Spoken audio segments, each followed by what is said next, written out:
শীতলপুর গ্রামে দুই বন্ধু থাকত। একজনের নাম ছিল রাজেশ, অপরজনের নাম ছিল রবি। তাদের বন্ধুত্ব প্রায় ক্লাস ৩-৪ থেকে একজন অপরজনকে ছাড়া চলতে না পারলেও তাদের চলাফেরা ছিল একদম ভিন্ন। রবি স্কুলে পড়ত আর রাজেশ পড়ত দাখিল মাদ্রাসায়। রাজেশ ৫ ওয়াক্ত নামাজ পড়ত, ফোন দেখত কম, পরিবারের সবার বাধ্য সন্তান ছিল সে। অন্যদিকে রবি নিজের ফোন চালাত আর তার ইসলামিক বিষয়ে কোনো ধারণাই ছিল না। তবে এরই মাঝে আরও একটি অমিল হল, রবির পরিবারে কেউ কারোর প্রতি টান বা ভালোবাসা নেই, সবাই নিজ নিজ মতো চলে।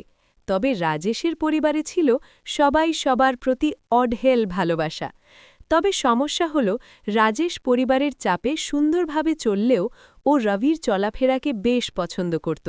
আর তার কারণ, রবি সে নিজের মতো চলতে পারে, ঘুরতে পারে, রাতে জয়টা বাজে বাড়িতে আসুক না কেন কাউকে কৈফিয়ত দিতে হয় না, নামাজ পড়তে হয় না। তাই তার পরিবারকে সে মনে মনে পছন্দ করত না। এইভাবে দিন যেতে থাকে। একদিন নদীর ধারে রবি মন খারাপ করে বসে আছে। রাজেশ পাশে এসে বসে জিজ্ঞেস করে, কিরে রবি, তোর কি হয়েছে? সে কিছু বলতে চায় না। সে বারবার জিজ্ঞেস করলে বলেই ফেলে। সে বলে, আমার পরিবারে আমাকে কেউ ভালোবাসে না, অন্যের বাবারা তাদেরকে কত ভালোবাসে। আমার বাবা কখনো আমার খোঁজ খবর নেয় না, সব সময় তার কাজ নিয়ে ব্যস্ত। সে শুধু সংসারে খাবার খরচ দেয়। মাঝে মাঝে আমার পড়ার খরচ চাইলে আমাকে মারতে আসে, যেন আমি তার বোঝা। সে বলে তাদের যুগে নাকি পড়তে টাকা লাগত না। সে কখনো আমার সাথে ভালোবেসে কথাও বলে না। ঠিক তখনই রাজেশ মনে মনে ভাবল, তার বাবা তাকে ফোন কম টিপতে দিলেও কখনো তার গায়ে হাত তুলেনি। প্রতি ছুটির দিনে তাকে ঘুরতে নিয়ে যেত, বাড়িতে ঢোকার সঙ্গে সঙ্গে আগে তার খোঁজ নেয়, পড়ার খরচ চাইলে কখনো না করেনি, না থাকলে ঋণ করে দিত।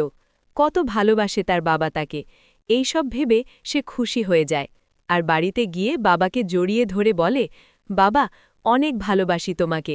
তার বাবা কি হয়েছে জিজ্ঞেস করলে সে সবটা খুলে বলে। আর তার বাবা শুনে তাকে রবির জন্য নামাজে দোয়া করতে বলে। এবং রাজেশের বাবা রবির বাবার সাথে এই বিষয়ে কথা বললে উনি রবির প্রতি কিছুটা মনোযোগী হয়।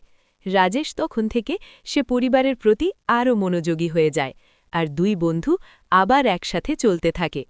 তো বন্ধুরা, এখান থেকে আমরা বুঝতে পারি নিজের প্রতি অসন্তুষ্ট হতে নেই, কারণ আল্লাহ একদিকে না দিলেও অন্যদিকে ঠিকই তোমাকে খুশি করে দেবেন।